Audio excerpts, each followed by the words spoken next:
Bonjour à tous, c'est Jean-Luc Haut sur sa chaîne YouTube. Aujourd'hui, nous allons parler de la guerre en Ukraine avec la DGA qui demande à Renault de produire en Ukraine des drones kamikazes. Bah, c'est incompréhensible, mais bon, c'est comme ça.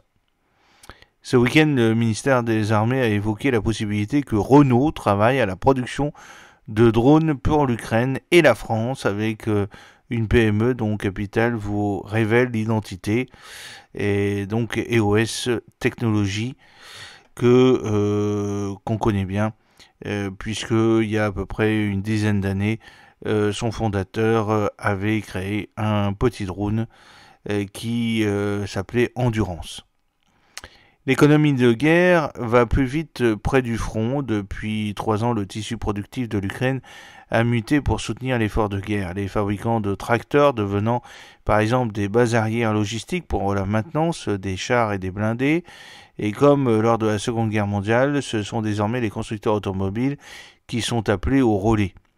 Ce week-end, Renault a reconnu avoir été contacté par le ministère des Armées français pour s'implanter en Ukraine afin d'y produire des drones destinés à la fois aux forces de Kiev mais aussi à l'armée française.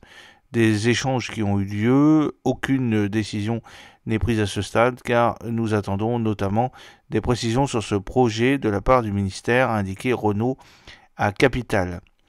D'après France Info, qui révélait un peu plus tôt le projet, Renault plancherait avec une PME de défense française afin de déployer des lignes de production à quelques dizaines ou centaines de kilomètres du front en Ukraine et selon les informations de Capital, il s'agirait de EOS Technologies, cette PME française créée en 2018 et présidée par Jean-Marc Giuliani.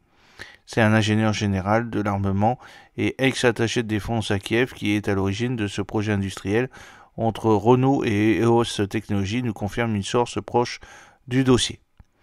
C'est un drone capable de voler jusqu'à 400 km/h. Il y a un an, EOS Technologies, désormais domicilié près de Grenoble, mais qui dispose aussi d'un site à Mérignac, près de Bordeaux, dévoilait justement un modèle de drone kamikaze baptisé Velos 330, capable de parcourir une centaine de kilomètres à une vitesse comprise entre 200 et 400 km/h. Le drone se monte en 10 minutes par 2 opérateurs, précise la société sur son site internet, qui fait aussi partie du programme Generate, l'accélérateur de start-up du G4, le groupement des entreprises de défense terrestre. On ne sait pas encore si c'est ce modèle qui pourrait être produit à une plus grande échelle en Ukraine, mais le Velos 330, capable de détruire un char de combat grâce à sa charge explosive intégrée et développé par KNDS ex-Nexter, a été piloté en partie par la Direction générale de l'armement DGA, qui cherche à se doter de munitions téléopérées. Il est le fruit d'un appel à projet de l'Agence d'innovation de défense, l'AID, qui a fait émerger 2 consortiums, l'un autour d'EOS, l'autre autour de la PME toulousaine, également spécialiste des drones DLR. En mars 2024, Sébastien Lecornu avait confirmé que le ministère des Armées voulait passer commande de 2000 drones kamikazes.